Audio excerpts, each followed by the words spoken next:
Hi friends, ಎಲ್ಲರಿಗೂ ನಮಸ್ಕಾರ. Friends, ಇವತ್ತು ಈ ಝೆಡ್ ಪ್ಲ್ಯಾಂಟ್ನ ರೀಪಾಟ್ ಮಾಡೋಣ ಅಂತ ಅಂದ್ಕೊಂಡಿದ್ದೀನಿ. ಆ್ಯಕ್ಚುಲಿ ಜನವರಿನಲ್ಲೇ ಇದನ್ನು ರೀಪಾಟ್ ಮಾಡ್ಕೋಬೇಕಾಗಿತ್ತು, ಬಟ್ ಆಗಿಲ್ಲ. ಈಗೂ ಟೈಮ್ ಮೀರಿಲ್ಲ. ಈಗೂ ಫೆಬ್ರವರಿನಲ್ಲೂ ಕೂಡ ನೀವು ರೀಪಾಟ್ ಮಾಡಿಲ್ಲ ಅಂದರೆ ಮಾಡ್ಕೋಬೋದು. ನಾನು ಕೂಡ ರೀಪಾಟನ್ನು ಮಾಡ್ಕೋತೀನಿ. ನೋಡಿ, ನನ್ನ ಹತ್ರ ಸಾಕಷ್ಟಿದೆ ಝೆಡ್ ಪ್ಲ್ಯಾಂಟ್ ಎಲ್ಲ. ನೋಡಿ, ಇಲ್ಲೊಂದಿದೆ, ಹಾಗೆ ಇಲ್ಲೊಂದಿದೆ. ಇದೆಲ್ಲ ಬೋನ್ಸಾಯಿ ಥರ ಬೆಳೀಲಿ ಅನ್ನೋಕ್ಕೋಸ್ಕರ ನಾನು ಇದರಲ್ಲಿ ಸಣ್ಣ ಸಣ್ಣ ಪಾಟ್ಗಳೆಲ್ಲ ಹಾಕಿಟ್ಟಿದ್ದೆ. ನೋಡಿ, ಇದು ಈಗ ಒಂದು ಶೇಪ್ ಟೈಪಲ್ಲಿ ಬಂದಿದೆ. ಇದು ಒಂದು ಸಣ್ಣ ಬಾಟ್ಲಲ್ಲಿ ಹಾಕಿದ್ದೆ ನಾನು.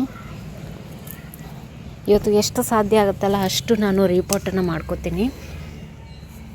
ಹಾಗೆ ಇಲ್ಲೊಂದಿದೆ ನೋಡಿ, ಈ ಪಾಟಲ್ಲೂ ನಾನು ಹಾಕಿದ್ದೀನಿ. ಇದರಲ್ಲಿ ಏನಾಗಿದೆ ಅಂದರೆ ಒಂದಿಲ್ಲ ಗಿಡ, ಇದು ಒಂದಿದೆ. ಆಮೇಲೆ ಇದು ಟರ್ಟಲ್ ವೈನ್ ಇದೆ, ಹಾಗೆ ಒಂದು ತುಳಸಿ ಇದೆ. ಇದು ಕೂಡ ತುಂಬ ಬೆಳೆದಿದೆ. ಬಾಲ್ಕನಿನಲ್ಲೂ ಕೂಡ ಒಂದು 4-5 ಪಾಟಲ್ಲಿ ನಾನು ಹಚ್ಕೊಂಡಿದ್ದೀನಿ. ಇದರಲ್ಲಂತೂ ಸಾಕಷ್ಟಿದೆ ಫ್ರೆಂಡ್ಸ್. ಇದರಲ್ಲಿ ಒಂದು ಗಿಡ ಇಲ್ಲ ಇದರಲ್ಲಿ. ಯಾಕಂದರೆ ನಾನು ಎಲೆ ಉದುರುತ್ತಲ್ಲ, ಆ ಎಲೆ ಕೂಡ ನಾನು ಇದರಲ್ಲೇ ಹಾಕಿದ್ದೆ. ಹಾಗಾಗಿ ಇದರಲ್ಲಿ ಸಾಕಷ್ಟು ಬಂದಿದೆ. ಅದರಲ್ಲೇ ನಾನು ಒಂದಿಷ್ಟು ನನ್ನ ಫ್ರೆಂಡ್ಸಿಗೆಲ್ಲ ಇದರಲ್ಲಿ ಎತ್ಕೊಟ್ಟಿದ್ದೆ. ನೋಡಿ, ಸದ್ಯಕ್ಕೆ ಮೇಲೆ ಇಷ್ಟು ಪಾಟ್ಗಳಿದೆ.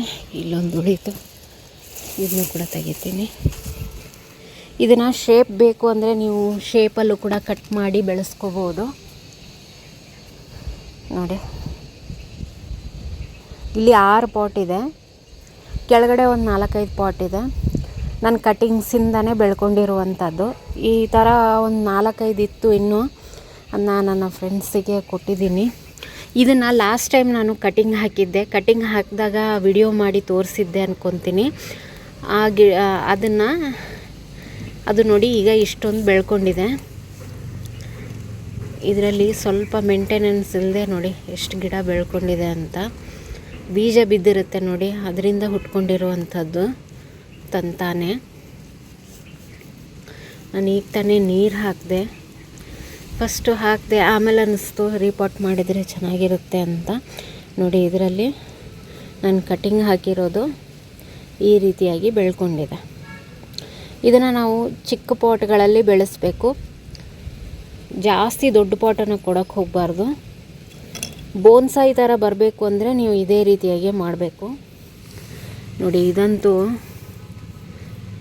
ಎಷ್ಟು ದಪ್ಪ ಆಗಿದೆ ಅಂತ. ಅದು ಕೂಡ ಅಷ್ಟೇ, ಅದು ತುಂಬ ದಪ್ಪ ಇದೆ. ಬಡ್ಡಿ ಎಷ್ಟು ದಪ್ಪ ಇರುತ್ತೆ ನೋಡಿ, ಅಷ್ಟು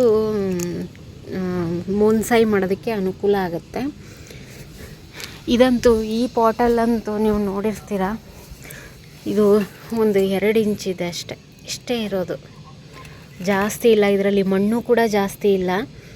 ನಾನು ಹಾಗೆ ಇದನ್ನು ಯಾವ ರೀತಿ ಅಂದರೆ ಎಲೆ ಉದುರಿದಾಗ ಇಲ್ಲಿ ತೊಗೊಂಡು ಬಂದು ಹಾಕ್ತಿದ್ದೆ. ಅದರಿಂದನೇ ಹುಟ್ಕೊಂಡಿರುವಂಥ ಗಿಡ. ಇದರಲ್ಲಿ ಯಾವುದೇ ಥರ ಗಿಡ ಹಚ್ಚಿರಲಿಲ್ಲ ನಾನು. ಈಗ ಇದರಲ್ಲಿ ಈ ರೀತಿಯಾಗಿ ಗಿಡ ಬೆಳ್ಕೊಂಡಿದೆ ನೋಡಿ. ಪಾಟ್ ಕೂಡ ಕಾಣಲ್ಲ. ವರ್ಷಕ್ಕೊಮ್ಮೆ ಆದರೂ ಈ ಝೆಡ್ ಪ್ಲ್ಯಾಂಟ್ನ ರೀಪಾಟ್ ಮಾಡಲೇಬೇಕು ನಾವು. ಇಲ್ಲಾಂದರೆ ಈ ಥರ ಎಲೆಗಳು ನೋಡಿ ಯಾವ ರೀತಿಯಾಗಿದೆ ಅಂತ. ಆಮೇಲೆ ಇದಕ್ಕೆ ಬಿಸಿಲು ಬೇಕು. ಮಣ್ಣು ತುಂಬ ಹಸಿಯಾಗಿರಬಾರ್ದು, ಯಾವಾಗಲೂ ಆ ಥರ ನೋಡ್ಕೋಬೇಕು. ಸ್ವಲ್ಪನೇ ನೀರು ಹಾಕಬೇಕು. ನಾನು ಟೆರೆಸಲ್ಲಿ ಇಟ್ಟಿರೋದ್ರಿಂದ ಡೈಲಿ ನೀರನ್ನು ಹಾಕ್ತೀನಿ, ಯಾಕಂದರೆ ನಮ್ಮಲ್ಲಿ ಬಿಸಿಲು ಜಾಸ್ತಿ, ಅದಕ್ಕೋಸ್ಕರ. ಇದು ನೋಡಿ, ಒಂದು ಚಿಕ್ಕ ಪಾಟಲ್ಲಿ ಹಾಕಿದ್ದು. ಇದರಲ್ಲಿ ನೋಡಿ ಮಣ್ಣು ಎಷ್ಟಿದೆ ಅಂತ.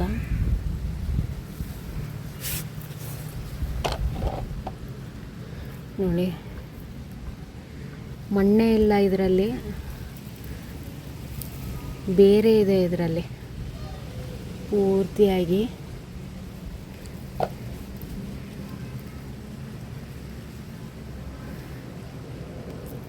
ಇದೆಲ್ಲನೂ ನಾನು ಇವತ್ತು ರಿಪಾಟನ್ನು ಮಾಡ್ಕೋತೀನಿ.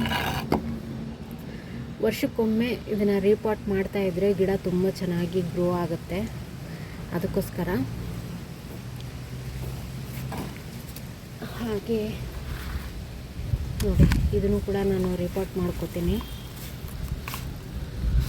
ಇದು ಪೂರ್ತಿಯಾಗಿ ಬಾಂಡಿಂಗ್ ಆಗಿಬಿಟ್ಟಿದೆ. ಇದನ್ನು 2 ವರ್ಷದಿಂದ ನಾನು ರೀಪಾಟ್ ಮಾಡಿಲ್ಲ. ಇದನ್ನ ಕಟ್ ಮಾಡೇ ತೆಗಿಬೇಕು.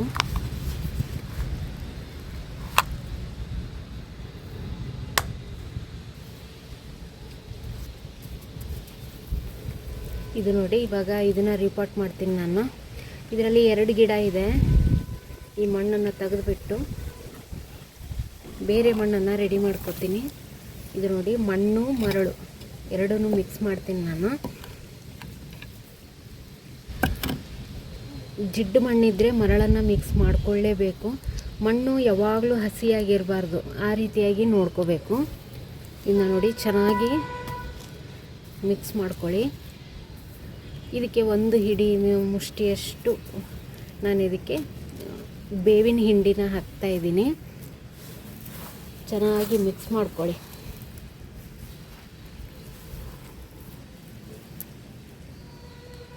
ಮಣ್ಣು ಈ ರೀತಿಯಾಗಿದ್ದರೆ ಗಿಡ ತುಂಬ ಚೆನ್ನಾಗಿ ಬರುತ್ತೆ. ಅದಕ್ಕೋಸ್ಕರ ನೋಡಿ, ನಾನಿಲ್ಲಿ ಇದನ್ನು ಯೂಸ್ ಮಾಡ್ತಾಯಿದ್ದೀನಿ. ವೇಸ್ಟ್ ಡಬ್ಬ ಇರುತ್ತಲ್ಲ, ಆ ಥರದನ್ನೇ ಯೂಸ್ ಮಾಡ್ತಾಯಿದ್ದೀನಿ. ಈ ಥರ ಚಿಕ್ಕ ಚಿಕ್ಕ ಪಾಟ್ಗಳನ್ನ ನಾವು ದುಡ್ಡು ಕೊಟ್ಟು ತೊಗೊಂಡು ಬರೋದು ವೇಸ್ಟು ಅಂತ ನನಗನ್ಸುತ್ತೆ. ನೋಡಿ, ಅದ್ರ ಕೆಳಗಡೆ ಹೋಲ್ ಹಾಕಿದ್ದೀನಿ ನಾನು. ಹೋಲ್ ಹಾಕಿಬಿಟ್ಟು ಇದಕ್ಕೆ ಕೆಳಗಡೆ ಕಲ್ಲು ಹಾಕಿ ಮೇಲೆ ಈ ರೀತಿ ಮಣ್ಣನ್ನು ಹಾಕ್ಕೋತೀನಿ.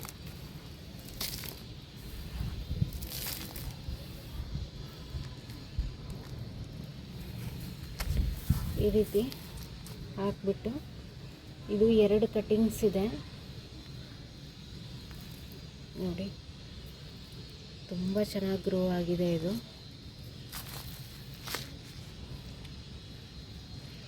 ಇದನ್ನು ಈ ರೀತಿಯಾಗಿ ಇಟ್ಬಿಟ್ಟು ಸುತ್ತಲೂ ಈ ರೀತಿಯಾಗಿ ಮಣ್ಣನ್ನು ಹಾಕ್ಕೋತಾ ಇದ್ದೀನಿ. ಹಾಗೆ ಇನ್ನು ನೆಕ್ಸ್ಟು ಇದರಲ್ಲಿ ಹಾಕ್ಕೋತಾ ಇದ್ದೀನಿ.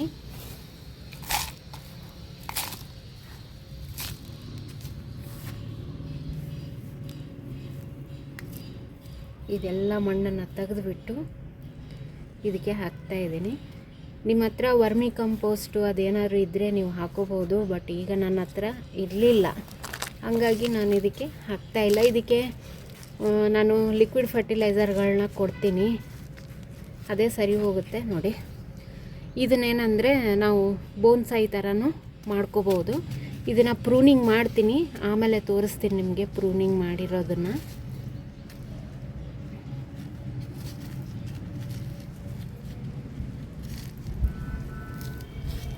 ನೋಡಿ, ಈ ರೀತಿಯಾಗಿ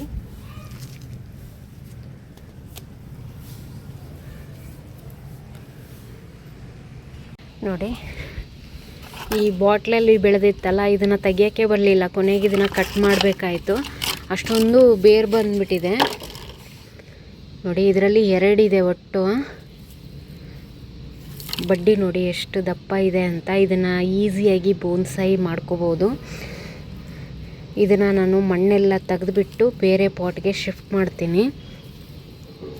ಇದು ಕೂಡ ಅಷ್ಟೇ, ತುಂಬ ದೊಡ್ಡದಾಗಿ ಬೆಳೆದಿದೆ. ಅದನ್ನು ಕಟ್ ಮಾಡಿದ್ಮೇಲೆ ಬರುತ್ತೆ. ಯಾಕಂದರೆ ಇಲ್ಲಿ ನೋಡಿ, ಸೀಳ್ಕೊಂಡಿದೆ. ಅದು ತುಂಬ ಗ್ರೋ ಆಗಿ ಸೀಳ್ಕೊಂಡಿದೆ. ಕೆಳಗಡೆ ಒಂದಿಷ್ಟು ಪಾಟಲ್ಲಿ ಇಟ್ಟಿರೋದು ಚಿಕ್ಕ ಚಿಕ್ಕದಿದೆ, ಅದೆಲ್ಲ ಕಟ್ಟಿಂಗ್ಸು. ಅದೊಂದು 4-5 ಪಾಟ್ ಅವನು ಕೂಡ ರಿಪಾಟ್ ಮಾಡ್ಕೋಬೇಕು. ಎಲ್ಲನೂ ರಿಪಾಟ್ ಮಾಡ್ಕೊತೀನಿ ನಾನು. ಈಗ ನೀವು ಇದಕ್ಕೆ ರೀಪಾಟ್ ಮಾಡಿಬಿಟ್ಟು ಒಂದಿಷ್ಟು ಫರ್ಟಿಲೈಸರ್ ಹಾಕ್ಬಿಟ್ರೆ ತುಂಬ ಚೆನ್ನಾಗಿ ಗ್ರೋ ಆಗುತ್ತೆ. ಈ ಬೇಸಿಗೆನಲ್ಲಿ ನೀವು ಮಾಡಲೇಬೇಕಾದಂತಹ ಕೆಲಸ ಇದು. Z plant. ಇದಕ್ಕೆ ಯಾವುದೇ ಥರ ಹುಳ ಹತ್ಕೊಳಲ್ಲ ಫ್ರೆಂಡ್ಸ್. ನಾನು ಸುಮಾರು ವರ್ಷದಿಂದ ಹಚ್ಚಿದ್ದೀನಲ್ಲ, ಇದಕ್ಕೆ ಒಂದು ಸರಿನೂ ಹುಳ ಹತ್ಕೊಟ್ಟಿಲ್ಲ. ಕೆಲವೊಬ್ಬರೆಲ್ಲ ಹೇಳ್ತಾರೆ ಮಿಲಿಬಗ್ಸ್ ಆಗುತ್ತೆ ಅಂತ. ಮಿಲಿಬಗ್ಸು ನೀರು ಜಾಸ್ತಿ ಆದರೆ ಆಗುತ್ತೆ. ಮಿಲಿಬಗ್ಸ್ ಆದರೆ ನೀವು ಏನಂದರೆ ನೀಮ್ ಆಯಿಲ್ ಸ್ಪ್ರೇ ಮಾಡಬೇಕು. ನೀವು ಕೆಮಿಕಲ್ ಯೂಸ್ ಮಾಡ್ತೀನಿ ಅಂದರೆ ಮನೆಯಲ್ಲೇ ಇರುವಂತಹ ಲೈಸಾಲು ಫಿನೈಲ್ ಇರುತ್ತಲ್ಲ, ಅದನ್ನು ಯೂಸ್ ಮಾಡ್ಕೋಬೋದು. ವರ್ಷಕ್ಕೊಮ್ಮೆ ಆದರೂ ಇದನ್ನು ರೀಪಾಟ್ ಮಾಡಿಕೊಂಡ್ರೆ ತುಂಬ ಚೆನ್ನಾಗಿ ಗ್ರೋ ಆಗುತ್ತೆ. ನಾನು ಇದಕ್ಕೆ ಹೆಚ್ಚಾಗಿ ನಾನು ರೀಪಾಟ್ ಮಾಡಬೇಕಾದ್ರೆ ಫರ್ಟಿಲೈಸರ್ ಹಾಕಿರ್ತೀನಿ. ಅದಾದಮೇಲೆ ಇದಕ್ಕೆ ಬರೀ ನಾನು ಏನು ಹಾಕ್ತೀನಿ ಅಂದರೆ ಲಿಕ್ವಿಡ್ ಫರ್ಟಿಲೈಸರ್ಗಳನ್ನ ಹಾಕ್ತೀನಿ. ಈಗಾಗಲೇ ನನ್ನ ಒಂದು ಚಾನಲಲ್ಲಿ ನೋಡಿರ್ತೀರ, ನಾನು ಏನು ಲಿಕ್ವಿಡ್ ಫರ್ಟಿಲೈಸರ್ ಮಾಡ್ತೀನಲ್ಲ ಅದನ್ನೇ ಎಲ್ಲ ಗಿಡಗಳಿಗೂ ಕೊಡೋದು ನಾನು. ಇದು ನೋಡಿ, ಇದು ಎಷ್ಟು ಚೆನ್ನಾಗಿ ಬಂದಿದೆ ಅಂತ. ಇದನ್ನು ಕೂಡ ಅಷ್ಟೇ ಸ್ವಲ್ಪ ಪ್ರೂನಿಂಗ್ ಎಲ್ಲ ಮಾಡಿಬಿಟ್ಟು ನಿಮಗೆ ಕೊನೆಗೆ ತೋರಿಸ್ತೀನಿ ನಾನು. ನೋಡಿ, ಇಷ್ಟು ಪಾಟ್ಗಳನ್ನ ನಾನು ರೀಪಾಟ್ ಮಾಡಿಕೊಂಡೆ. ಇದು 2 ಇತ್ತಲ್ಲ, ಅದನ್ನು ಒಂದೇ ಪಾಟ್ಗೆ ಶಿಫ್ಟ್ ಮಾಡಿಕೊಂಡೆ. ಇದು ಒಂದು ಪಾಟು, ಇದೊಂದು ಪಾಟು. ಆಮೇಲೆ ಇದನ್ನೆಲ್ಲನೂ ಪ್ರೂನ್ ಮಾಡಿದ್ದೀನಿ ನಾನು. ನೋಡಿ, ಇದನ್ನು ಕೂಡ ಮೇಲೆಯಿಂದ ಟಿಪ್ ಕಟ್ ಮಾಡಿದ್ದೀನಿ, ಅಂದರೆ ಚೆನ್ನಾಗಿ ಚಿಗಿಯುತ್ತೆ ಅಂತ. ಇದನ್ನು ಎರಡನ್ನೂ ಒಂದು ದಾರ ತೊಗೊಂಡು ಕಟ್ಟಬೇಕು ಅಂತ ಅಂದ್ಕೊಂಡಿದ್ದೀನಿ. ಹಾಗೆ ಇದನ್ನು ಕೂಡ ಅಷ್ಟೇ ಏನು ಮಾಡಿದ್ದೀನಿ, ಸುತ್ತಲೂ ಕಟ್ ಮಾಡಿದ್ದೀನಿ. ಈ ಪಾಟಿಂದ ಹೊರಗಡೆ ಬಂದಿದ್ದೆಲ್ಲ ಕಟ್ ಮಾಡಿ ತೆಗ್ದಿದ್ದೀನಿ.